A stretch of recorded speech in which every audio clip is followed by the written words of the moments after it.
So you're the creative director, Casablanca Bridal. Tell me about Casablanca. And I mean, this is I would say almost like a heritage bridal brand at this point. Yeah. My parents we've been in business for almost 30 years now. So it's insane. That's heritage, I would say, at this point. Oh, yeah. Yeah. No, it's really fun to now kind of join the family business and see kind of the legacy that my parents have built all the way up till now. And then now joining and kind of writing my own chapters and bringing my own kind of vibe to the brand has been kind of fun and exciting, but it's incredible just how they even started Casablanca and, just the journey to how they got to where they are today, because they had no bridal or business background. Like, they had absolutely no idea what they were getting themselves into when they had first started. So why did Casablanca get founded? Yeah, so whenever I talk about how Casablanca was founded, I always kind of like to start with the love story of my parents, because I feel like that's really the foundation of our brand and why we do what we do today. So my parents got married within 7 days of knowing each other. Wow. And it was because my grandparents were on this overnight train ride in China, and my dad was on that same train ride. And they were actually in the same overnight train car cabin, I guess. And my grandparents were just really blown away by my dad, because he was Chinese and they're Korean, but my dad also knew Korean, so he would help, translate everything for them and really kind of treated them like his own parents. And, there's even little things like my dad had the bottom bunk, my grandma had like a top bunk, and obviously her being more elderly, he offered to switch, places with her and help with their luggage and everything. So they were just, really taken by his kindness, I guess. And also at that time, my mom was technically engaged, but broke it off. And that was like a huge deal, because I think at that point, my mom was 26 years old. And at that time, that was like late. Like, you better get on it, girl. Like, find a husband, get married, get that ring, and start your family, start your life. And so my grandparents were so happy that she was finally engaged, but she realized, I don't love this man. Like, he ticks all the right boxes, great career, great guy, really nice and everything, but she just did not love him. She just saw him as a friend. So she broke that off. My grandpa literally fainted and like literally fainted and was so upset. So yeah, anyway, fast forward back to that train ride. They're in this car with my dad that they didn't know was going to be my dad at that time. And maybe they were just desperate. So they were like, oh my God, there's this nice guy and he's single. And so, with the overnight train ride too, they really get to know each other. So they're just asking questions about him. What does he do? And he was a general surgeon. So they're like, ooh, okay. And sure, he's Chinese, but at least he knows Korean. So culturally too, that's fine and compatible in their eyes and everything. So they're kind of talking about, my grandparents were talking about their daughters. They said, okay, well, we have our eldest daughter, beautiful, married, our middle daughter, beautiful, married, our youngest daughter, single, not married. You should, we should exchange our contact information, and, maybe we can all meet. If you ever come to America, we'd love to host you. And my grandma asked my dad, oh, can we take a picture together? And so they took a little Polaroid, and then my grandpa and my dad also took the little Polaroid, and then they kind of went their separate ways from there. And my dad didn't really think much of it. He just thought that they were a really nice couple, and it was just kind of fun to joke around about it. But lo and behold, he gets a phone call a little bit later from my grandparents saying, hey, we'd love for you to meet our daughter. And my dad's like, what are you talking about? You want to send your daughter to me? That's so weird. And same thing, my grandparents went to my mom and said, Gloria, we met this most incredible guy. You have to go meet him. Goosebumps. Yeah, so he's cute. Chinese, but he speaks Korean. He's, great job. He sounds like he has a great family and everything. We really want you to go out to China and go meet him. And my mom, if you knew her, she is the most shy, quiet, not spontaneous or adventurous like that, and she's just looking at them like, what the hell are you talking about? I am trying not to marry me off to a stranger. Yeah, that you met not even for 24 hours. I am not gonna go fly out and meet this random strange man. I'm gonna get murdered. And she's like, absolutely not. But then my mom's sister went to my mom and said, okay, Gloria, like, let's see this picture of this guy. Let me see what mom and dad are trying to send you off to. And so they looked at the Polaroid and they're like, wait, he's like not bad looking. And mom and dad are offering to fly you out to China and you get this free trip. If you like him, you like him. And if not, then what do you have to lose? You got a free trip out of it. And then after my mom's sister kind of reframed it that way, she's like, wait a second, like, okay, you're onto something. I guess, yeah, why not? Like, let's just do it. And so that's when my grandparents had called my dad saying, hey, we want to fly her out and have you guys meet. And so then now going back to my dad's perspective, he's thinking like, oh my God, you guys were actually being serious. Like that wasn't just casual, like just friendly banter. Like you were actually being serious. So my dad has 8 siblings, and one of them lived in Chicago at that time. I think he was the only one that was in America. So my dad called him up and said, hey, this is going to sound really crazy, but I met this elderly couple when I was on that train ride in China, and they have a daughter. They want to fly her out. Before we do that, though, can you fly to LA from Chicago and just meet her and just make sure, like, is she normal? Because like, why? Because from pictures, she is beautiful. Like my mom is little Miss Korea, everything. And so he's thinking, if you have this wonderful, amazing daughter, why would you be so desperate to like have her meet me, who you've only known for like 24 hours? Like, I know I'm great, but not that Well, great. clearly it was destiny. Yeah, clearly. And so my uncle did that. He flew to California, LA, and met my mom. And he immediately called my dad and said, if you do not meet her, you are going to regret this for the rest of your life. And so from that moment, my mom flew over there, and it was basically like love at first sight. Whenever my parents describe it, my dad said that he just knew it was her, like, because they, again, never saw each other. It was just from these blurry Polaroid photos. And so, but he said he knew, like, when she was walking towards him, he literally felt like his heart stop. And like, he was like, that's my wife. Like, my wife is literally walking towards me right now. And it's so funny hearing that from my dad's perspective. And then my mom's perspective, she was like, oh my God, I could tell your dad was so nervous. His ears, when he gets embarrassed or like nervous, his ears turn bright red. And he has very big ears, so it's very noticeable. And so she was like, I was just looking at his big red ears, but it was just so cute, so like sweet. Having that first meeting. And so they went on all these incredible dates throughout China, seeing the, forbidden, like that summer palace, and seeing the Great Wall, and, setting the standards high for first couple of dates. And I think it was by the 4th or 5th day, my dad asked my mom saying, hey, I've met your parents and you flew all the way out here. Do you want to meet my parents? And that's kind of obviously a really big deal, but she thought, you know what, why not? I made it all the way out here and I'd love to just, like, let's just meet them.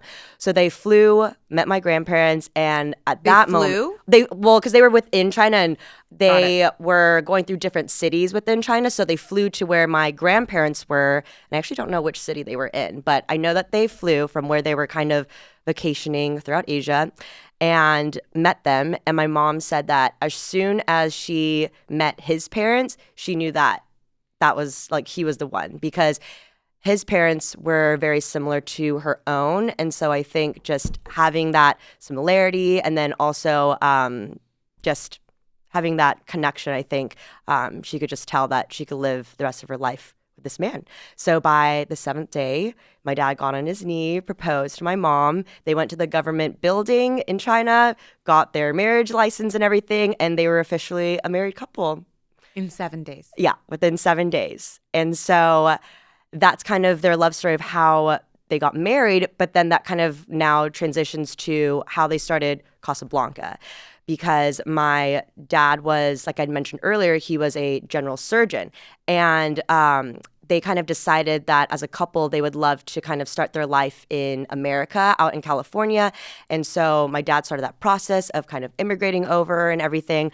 And it took about a year, but he finally did make it, and it was a really tough decision because he knew no English. He'd have to give up his practice because the medical license, it just doesn't automatically translate.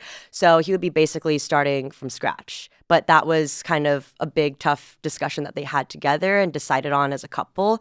And so, yeah, he immigrated over here, and He was working as a janitor, a liquor store clerk. Like he's been held at gunpoint multiple times, and kind of as like I think like a Chinese tutor, just basically any random odd job he could get to make ends meet. And he when he first moved here, he decided like, okay, well, I'm going to try to get my medical license again. So he was like grinding to learn English and thinking maybe I'll do acupuncture, maybe not like being a general surgeon again, but just something in the medical space. So he was working towards that for a really long time, but there wasn't a lot of money. So, my parents were just living paycheck to paycheck, eating, just fast food, whatever, and could barely afford orange juice. And it wasn't until one day he was playing tennis with one of his friends, and he was a doctor also. And I think his name was Dr. Lee. And Dr. Lee asked my dad, like, or no, I think Dr. Lee asked my dad, like, well, what do you want to do? Like, I see you looking at all these fancy cars, all these nice things. And if you want to make money, like real money, don't go into medicine. You should get into business. And my dad was like, okay, like, I guess so, but I don't know the first thing about business. Like, I'm a doctor. My wife, my mom, she was a fine arts student, and we have no idea what it means to run a business. And Dr. Lee said, well, that's okay because you already have $1 million in your bank account. And my dad just laughed and he's like, okay, cool, because I could use that $1 million right now so I don't have to eat Carl's Jr. for breakfast, lunch, and dinner. And his friend kind of laughed and was like, okay, yeah, you're right, because not literally $1 million, but the fact that you know Chinese is worth $1 million because, again, you have to think this is 30 years ago where it's not as global and connected the way that it is today.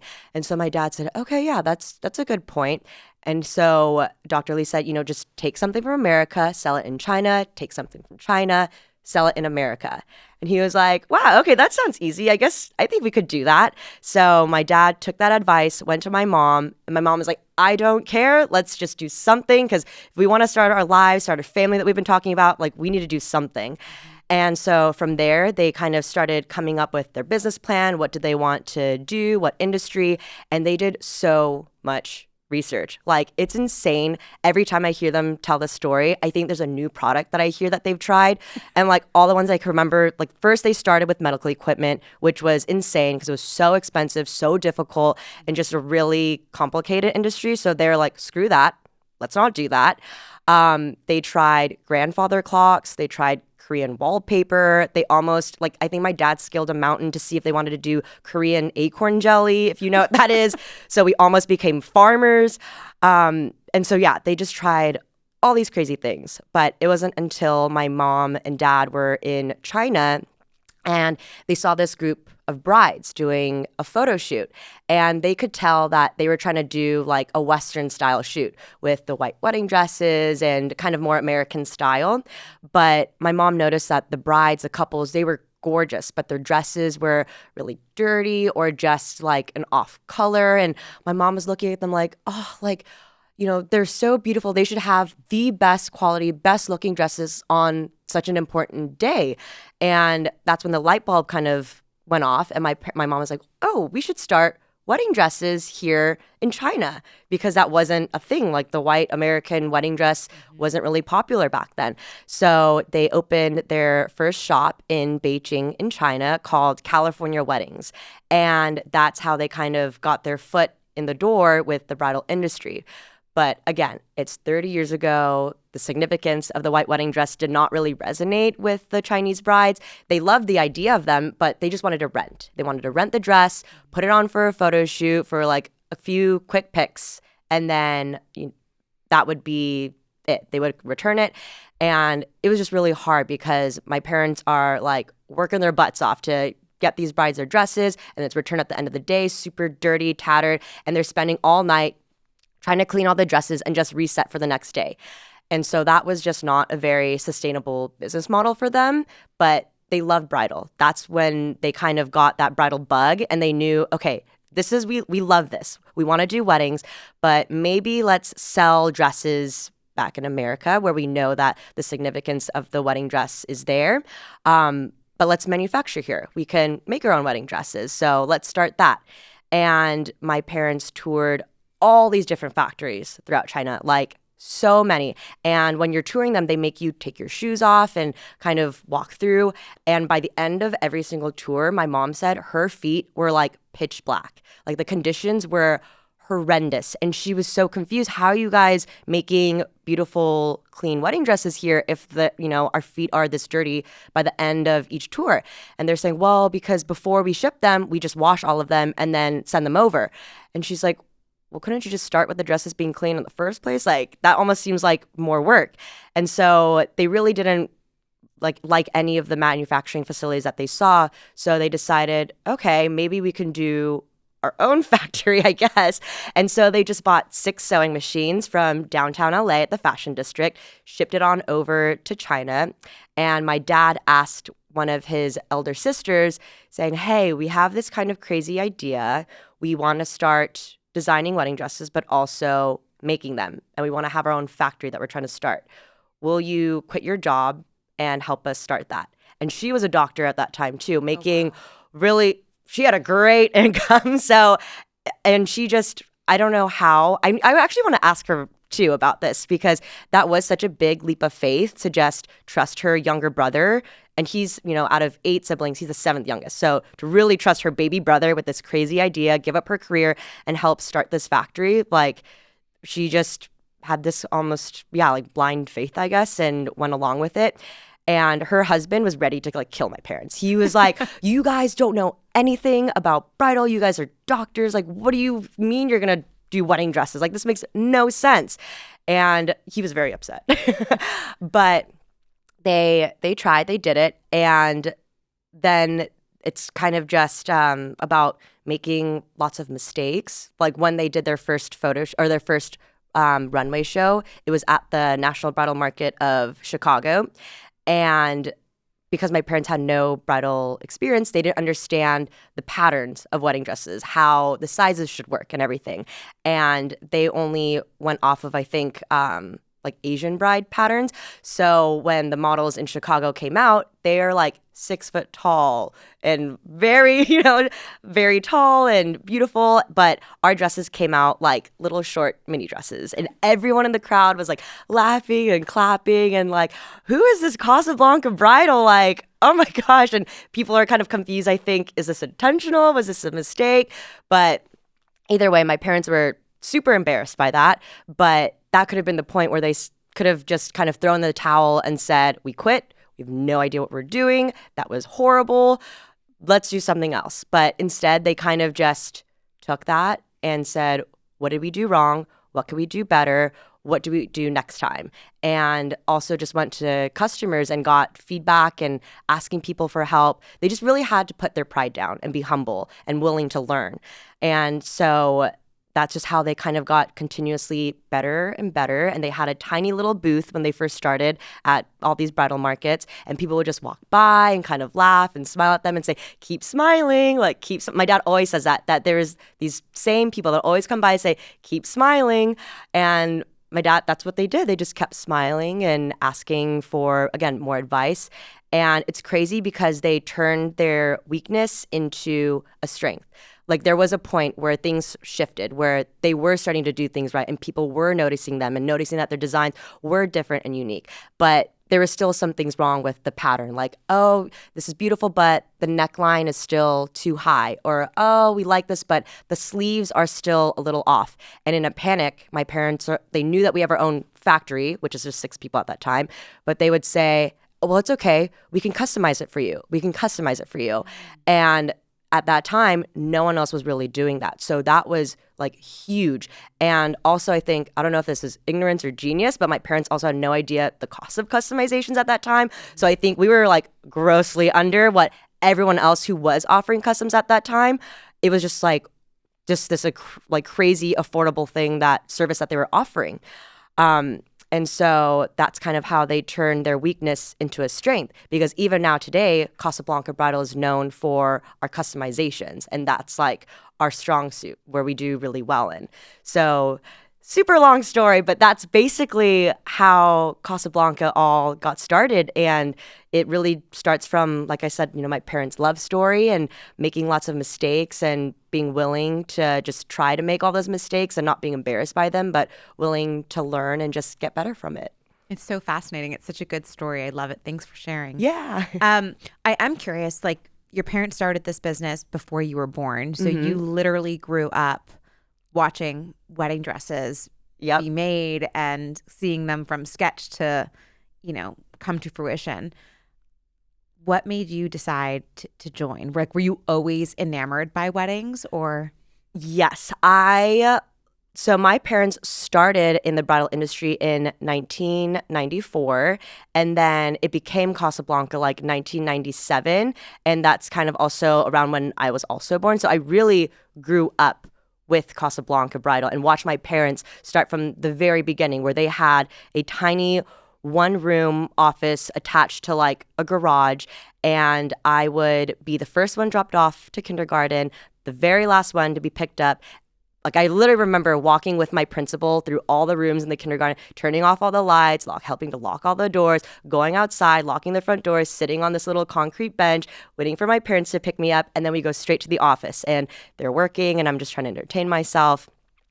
And I was really lucky because our office was right next to Disneyland. So every single night I get the free fireworks show and everything. And I'm just playing with all these boxes, letting my imagination run wild. But that's just how I grew up, just watching them work and being in bridal. And I think I naturally just kind of always thought, that's what I want to do. I also want to do that. But it wasn't until my senior year of college, I went to University of Southern California to get my business degree. And my senior year is when I kind of started to panic, because I think I always just automatically assumed I am going to work with my parents, join the family business, and be at Casablanca. But I had to seriously start asking myself that, like, do I actually want to do this? Because I'm graduating this year. I need to really make that decision and see if this is something I want to do, because I realized that it was something I automatically just assumed. And it's not something that my parents ever pressured me. They were never like, you have to join Casablanca, this is what you're going to do. And because there are some parents who are like that with family businesses, they kind of force their kids, and it makes them kind of, when parents always tell you to do something, you want to do the opposite. Yep. So I'm very thankful that my parents never pressured me, but it was just this point in time where I'm like, okay, I really have to figure out what I want to do with my life. And I was very fortunate that we had this family business class where you literally have to be, of course, USC has that. You have to be a part of a family business and join this course. And you really learn about the ins and outs of the industry. And you really have to interview everyone in the company, whether it's family members or customers or employees, everyone, and just really get to know the business in a very intimate way. And so I think that class really helped me understand, oh, no, I really want to do this. And it's not just to make my parents proud, and it's not just because I was born into the business, but I really love this, and I'm actually very passionate about it too. And I think I'm so thankful to have had that, because especially during COVID, where it was high emotions, high stress, if I didn't have kind of this compass of why I'm doing this and having that passion, I could have easily just quit and been like, okay, no, I don't want to do this. This is ridiculous. Bridal's not for me. Peace out. Totally. But I think having that class really kind of helped give me that compass and help me understand that I do want to join this business and this industry. And it's not just to make my parents proud. And it's not just because I'm a part of this family that's in this business. I also went to USC, studied business. Yeah, so fight on, Trojan. Fight on. And I will say their entrepreneurship program, their business school program is really incredible and really sets you up for success in business. So I did not take that family business course. I don't think they had it at the time, but it's interesting because in business, there are already so many dynamics, different personalities, different types of team members, work styles.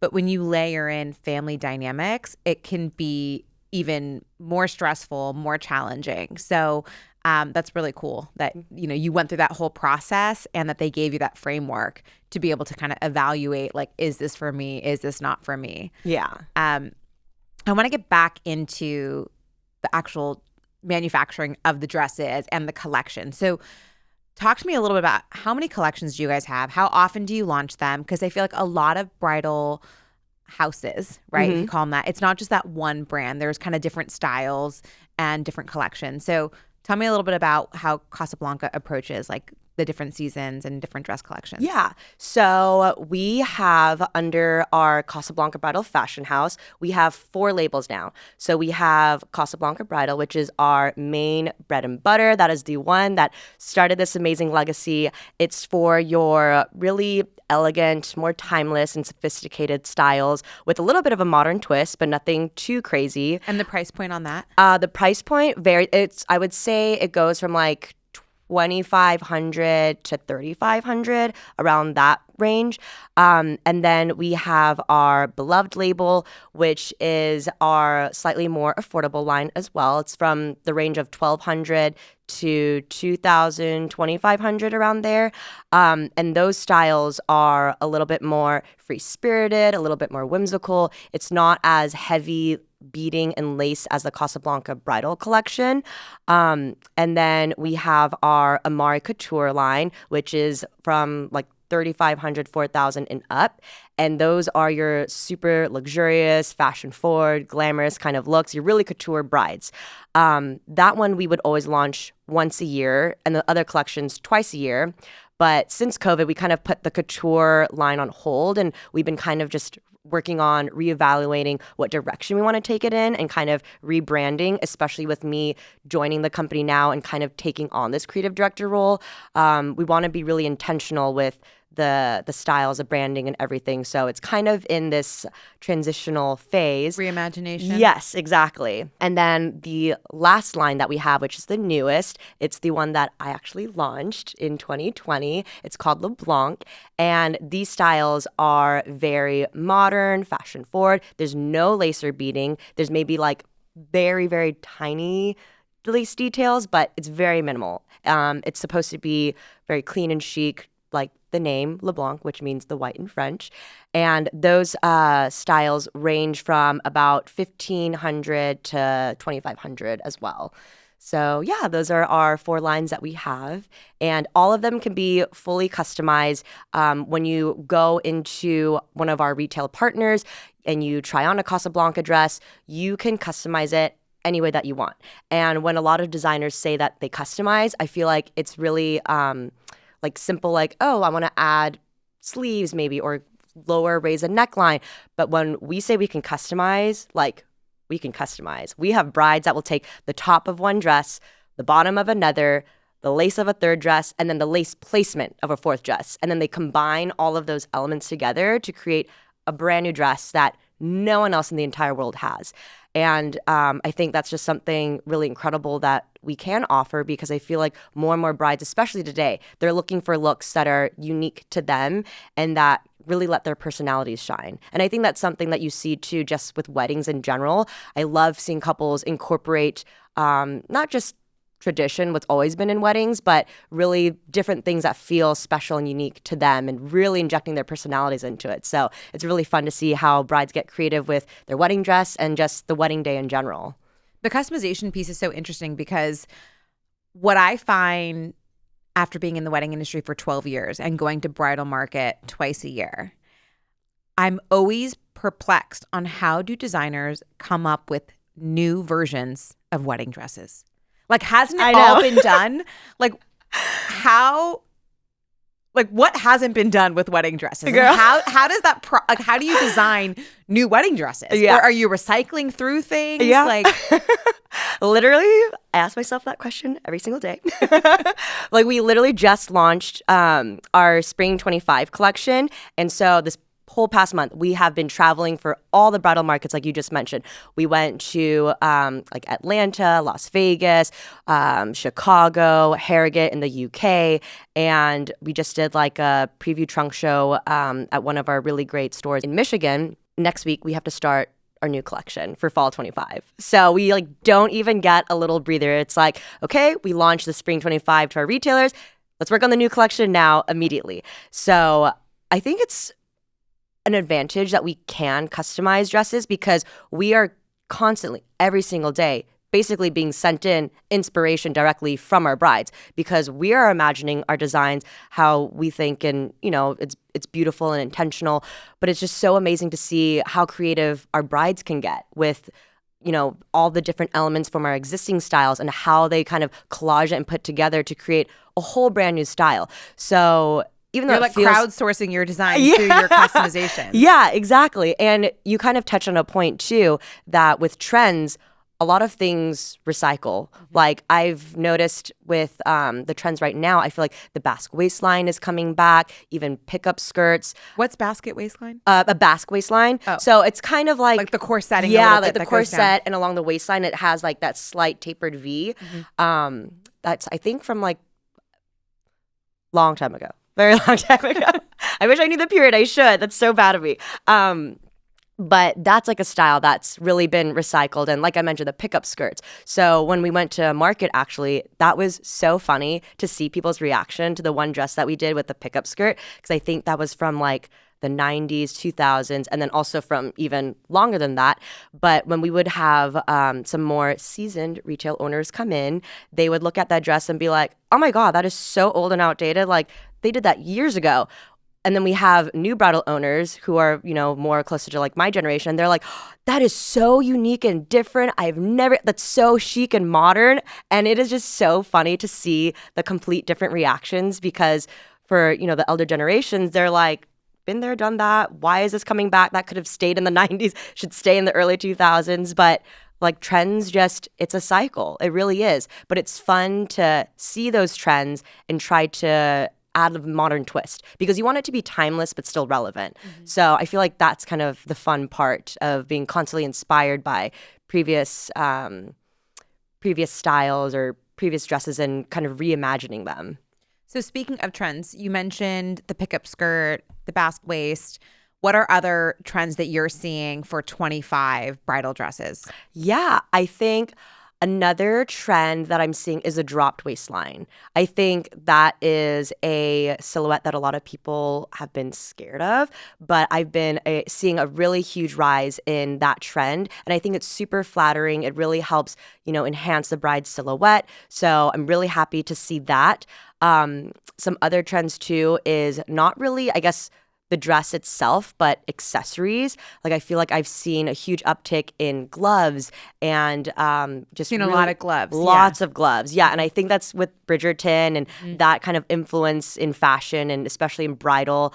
I think that's also kind of why those timeless kind of trends like with the basque waistline and all that is also coming back because of Bridgerton. And yeah, so not only just gloves, I think with veils as well. I think blusher veils, I've seen a huge uptick in that as well, which is so funny because I feel like if you had asked people 2 years ago, they'd be like, blusher veils kind of give me creepy vibes. Like, like you have the veil, the tulle over you, and it feels kind of like haunted almost. But now I think people are having a lot of fun with it, and it just feels very dramatic and dreamy and ethereal. So it's just funny how within a short period of time frame, the feeling towards a certain trend can completely change. It is very true because I remember just even maybe like last year or 2 years ago, it was all about sleeves. Everyone was just adding sleeves to everything. Yeah. I mean, even I think Olivia Culpo had sleeves on her wedding dress, but then she also had a second look where she kind of had that corset style short, very. So it's funny to see how these trends happen. And then like I say, you see like a big density of brides with that one style. And that starts to, for me, be able to earmark like, oh, that is so 2017 or that is so 2022, right? Yes.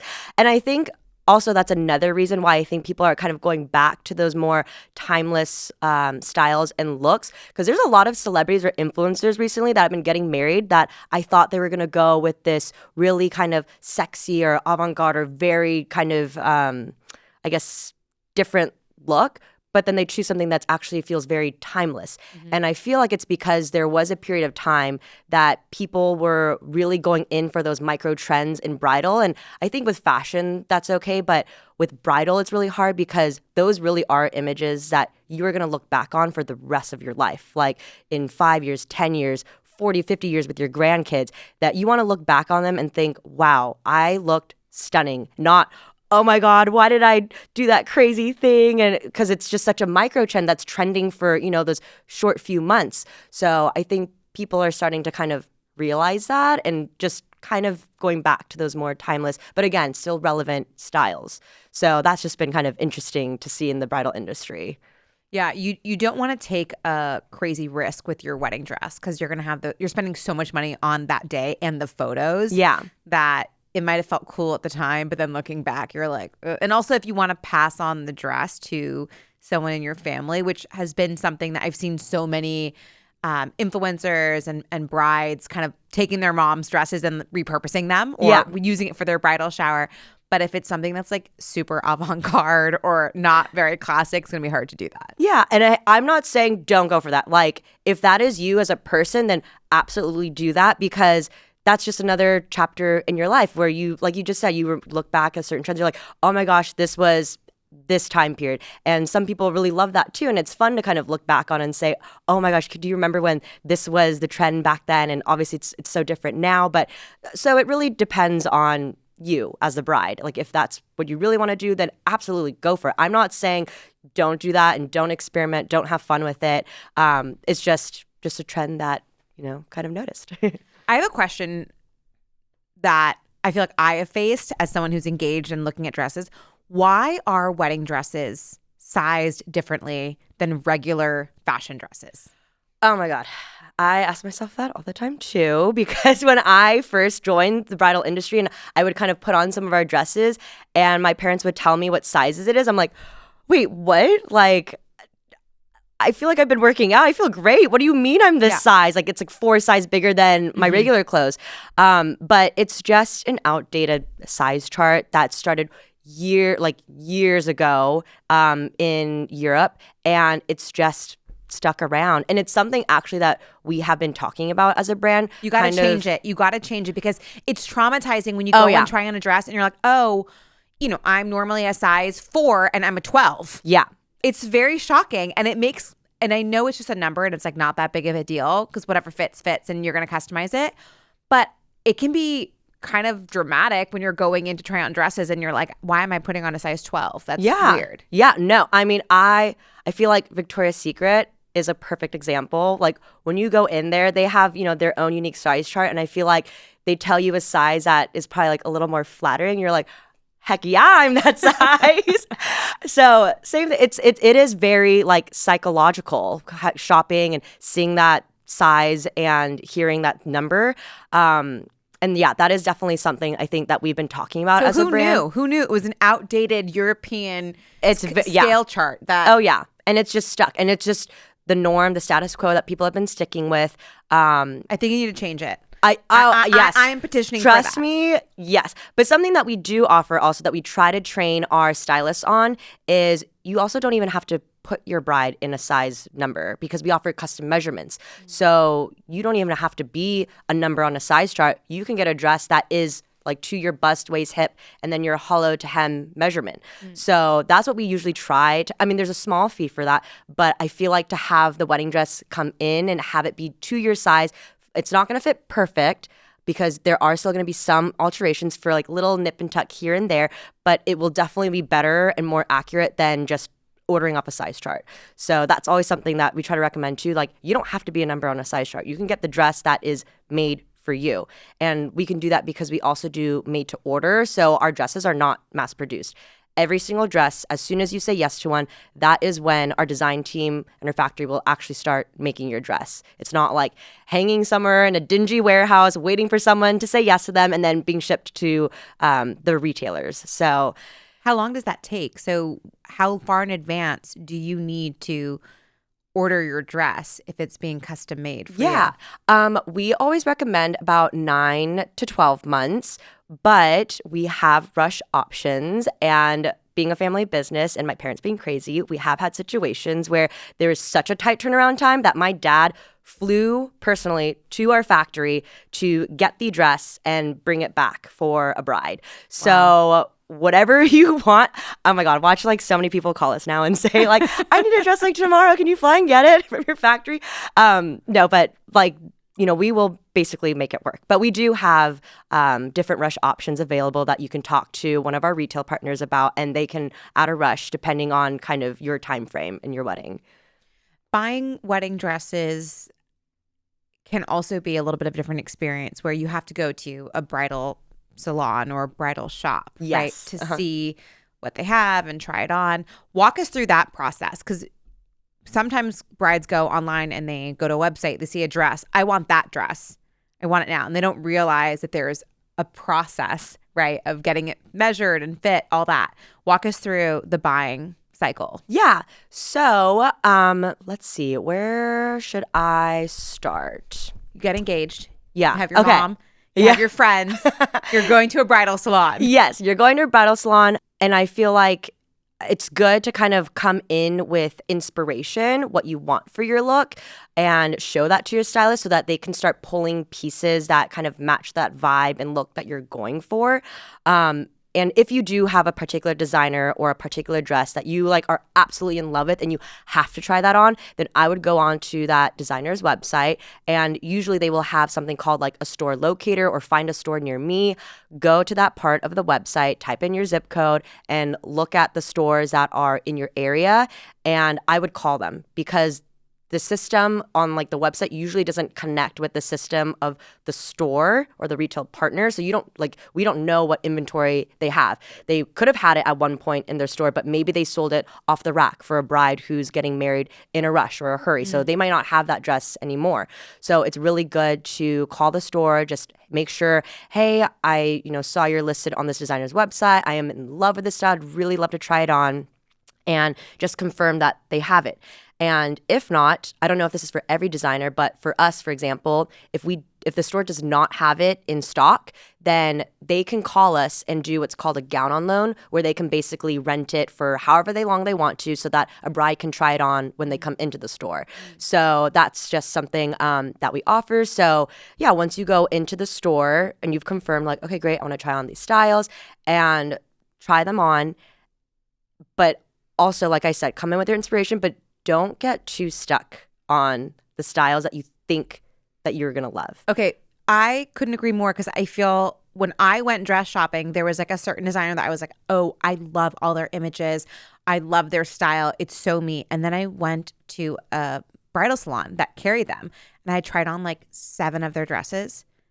And I was shocked at, one, how bad they looked on me. So the style was not good. And then 2, they photographed so beautifully. Mm-hmm. But then in person, they almost felt a little, and I'm not going to call out the designer, but it felt almost a little bit like Dancing with the Stars, like showgirly, and not really soft and sweet and romantic how it photographed, which was shocking to me. And I really was like, oh, I thought this was my designer, and then I was like, actually, I don't like any of their stuff. Yeah, you will be so surprised. Well, because you have that experience, I'm sure you're not surprised, but a lot of people get so surprised how often that happens. Because even just this past weekend, we did a trunk show. We brought our whole new collection, and there was a bride. She was so adamant, I'm gonna have clean, simple dress, no lace or beading, all that. So we had her try on our entire new LeBlanc collection, but none of those styles really stuck. And the store has almost over 2,000 styles in their store. And this bride kept trying on all these clean, simple, minimalistic looks. And the stylist and, the family was getting kind of frustrated, like, why is nothing working? Why is nothing looking good? And the stylist I literally watched this happen. She's like, can we just try something different? Can I just pull like a wild card for you? And they're like, at this point, sure, like we'll do anything. And she pulled this super sparkly, like sequin dress, like total glam, total complete opposite of what she was originally going for. And when she came out of the dressing room, like the whole family, just tears, immediate tears. And they were like, oh my God, this is the one. And like, it was just crazy to see how the bride's face just completely shifted too, where she's like glowing, she's smiling, you can tell. And from there, they kind of shifted and just tried all these different, more glam looks, and she was loving them. But she actually ended up going with that first sparkly dress that she put on. And so, yeah, that's why whenever brides come into the appointment, have that inspiration, have that idea of what you're looking for, but don't get married to it quite yet. Keep it in that dating phase where you're trying them on, you're trying the different styles, and just trust your stylist. Like, they know what they're doing. I don't know what it is about wedding dresses, like we dress ourselves every day and we shop for ourselves every day. So you'd think that we know our style the best. But for some reason, when it comes to wedding dresses, it's like, it's just totally different. And so it feels like a big decision. Yeah, it's a big decision. So I think that also kind of clouds our judgment a little bit, where we get really emotional, we overthink, and there's just... Or we think about what we think everyone else is going to like to see you in. Yes, I see that all the time in bridal appointments where brides will like put on the dress and they like look to their group and they're like, so do you guys like this dress? And it's like, yeah, but do you like it? Yeah. Do you like it? Like, we can tell you our opinion, but do you like it? That's like the most important opinion. So yeah, it's just always so interesting to kind of see that whole process. But having an open mind and trying different silhouettes, I think, is really important. Yes. Because you might think that you would never wear like a ball gown, like a big poofy skirt, or you wouldn't want to do the mermaid because you feel like, you're insecure about your shape. But like, maybe that's the shape that actually you look amazing in. Yeah. Right? Yeah. So you have to try on all the different styles to get a sense of how do I actually feel in it? And I think also the same thing. I thought I was going to be super, super glam. I tried on a bunch of glam dresses. And like I said, I felt like I was having a Dancing with the Stars moment where it was like really sparkly and didn't feel bridal to me. It felt like, okay, this is like a fun party. I don't know. So you definitely have to keep an open mind for sure. Yeah. And some people always say like, oh, I feel like I'm going to like prom or something. You don't want to feel like that. You want to feel bridal and, like you're going to a wedding. For sure. Are there any other tips that you think would be helpful for brides who are looking for their wedding dress now going into 2025 or 2026? Yeah, like for the bridal appointment itself. Or just like if you're planning your wedding and you're thinking about your wedding dress, right? Or you're just getting engaged. Like we're about to go into engagement season. Yes. New influx of brides. Yes. Oh my gosh.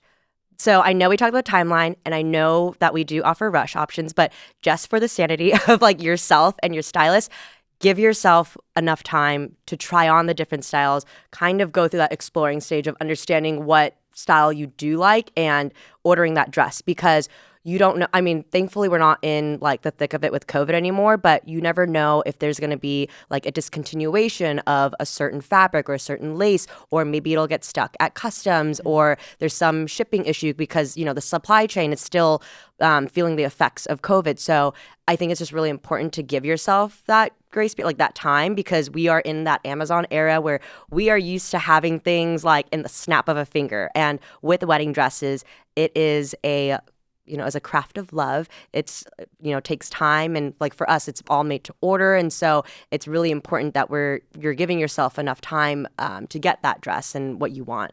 So that's definitely something that I would say, because we hear so many stories of brides that come in thinking like, ooh, I want a full custom wedding dress and my wedding is in 2-3 months. And it's like, what? You're like, that doesn't really work. Yeah. And again, like I said, we will somehow like make it work and everything, but that should be the exception and not the norm. So that's definitely something that I would recommend. And something just for bridal appointments, I know we talked about, not having like super set expectations of what style you go with and being open-minded, but I would also say who you bring to your bridal appointment is super important. So who do you bring to your bridal appointment? I would say it is people that you really trust their opinions and that they are there for you.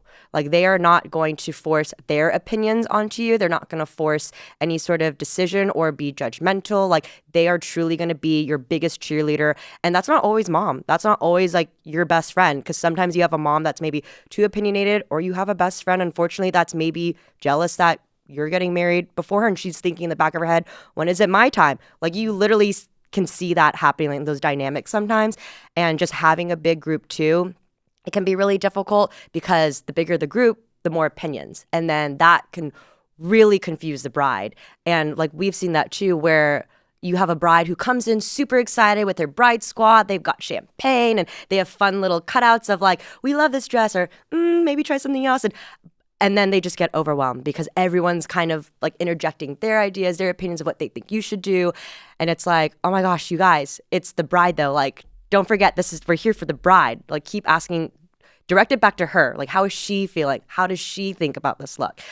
So yeah, just who you bring to the bridal appointment, I think, is really important, because movies and TVs and, you know, all these things, they show it as this really fun and glamorous process, and it definitely is, but it is also very emotional, and it's a big decision. So you want to make sure that you're making it for yourself and that you feel confident and happy in the decision that you make.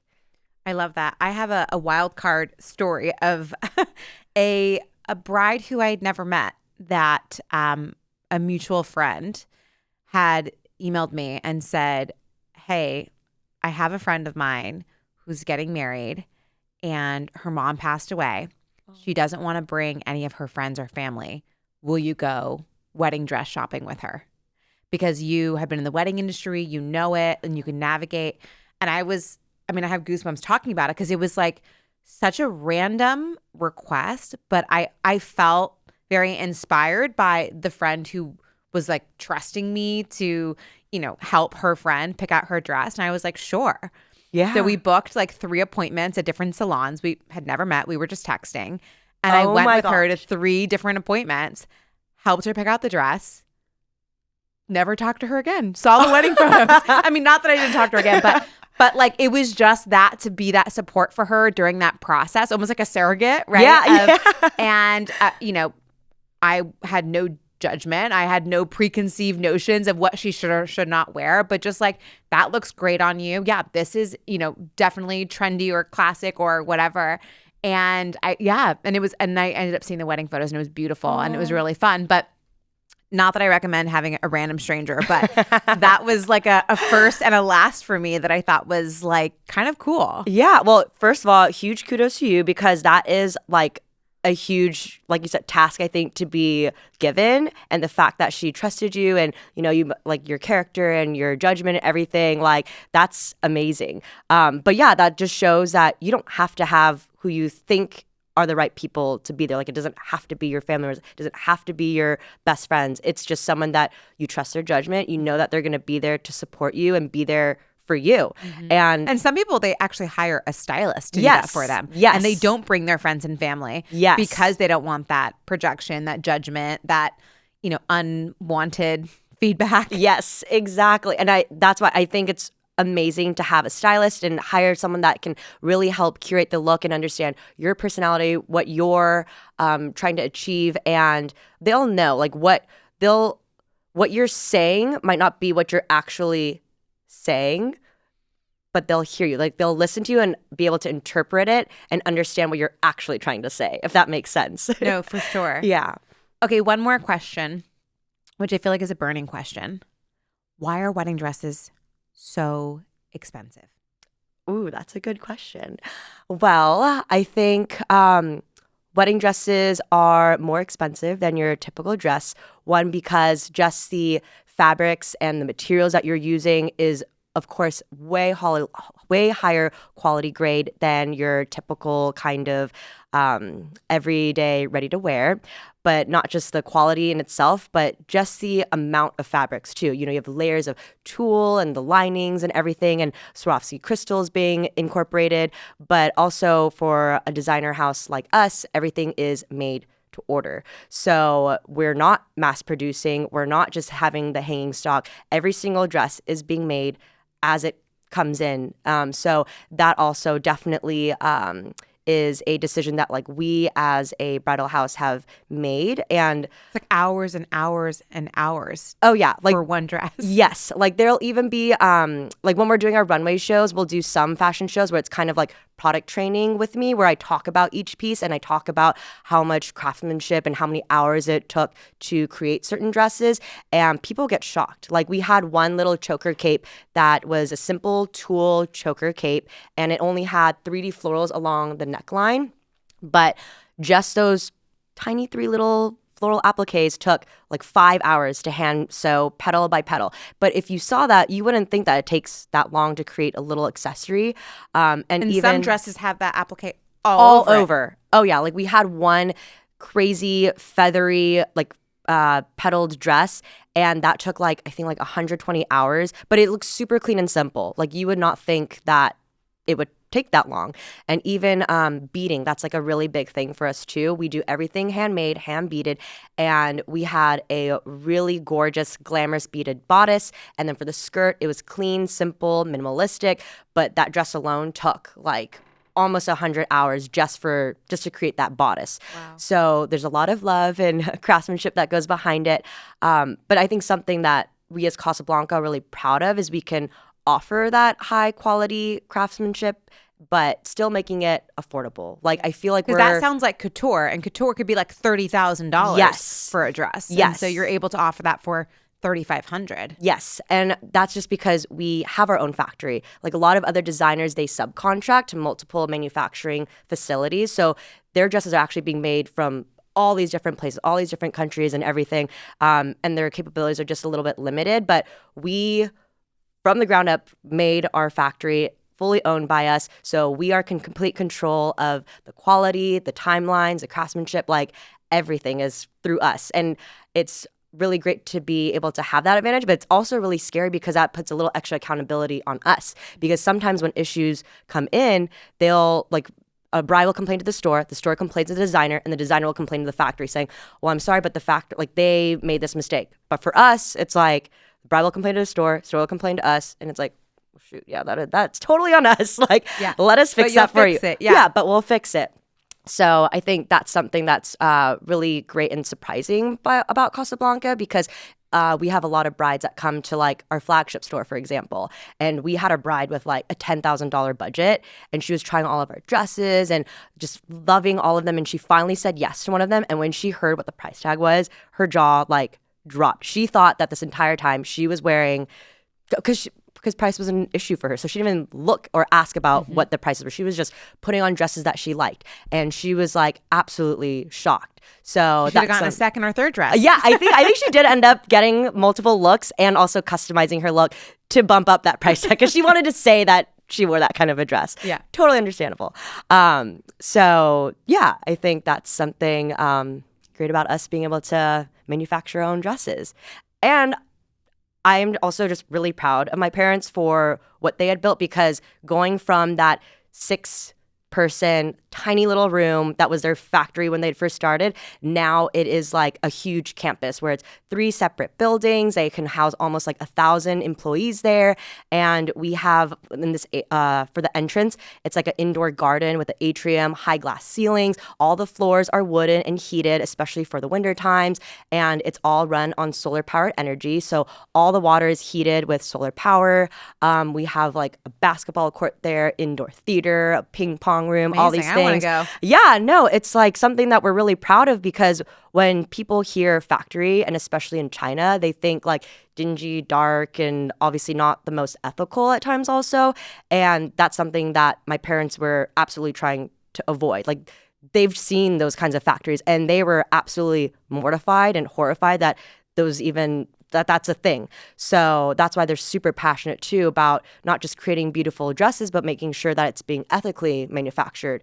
And then with it being made to order too, it also kind of helps with the sustainability side of it, because with just fashion industry in general, I think especially with fast fashion, it's just terrible for the environment. And so whatever we can do to kind of help lower our carbon footprint, kind of help in that regard, whatever way we can, I think is fantastic. So something we also do is never discontinuing. So we have a huge library of laces and fabrics and everything, and it's really great to be able to kind of intermingle and reuse some of those. So that's just, something also that's really valuable and great to have our own manufacturing facility, because we can control that and we can kind of incorporate that into our brand and our identity. This has been the Loverly Wedding Podcast. We are hosted by Kelly Khalil, produced by Shaylin Carroll, Kayla Fitzgerald, Emily Feig, and Jennifer Alvarado. Watch the podcast on YouTube by subscribing to our channel, and follow us and listen to us on Spotify, iTunes, and every major RSS feed.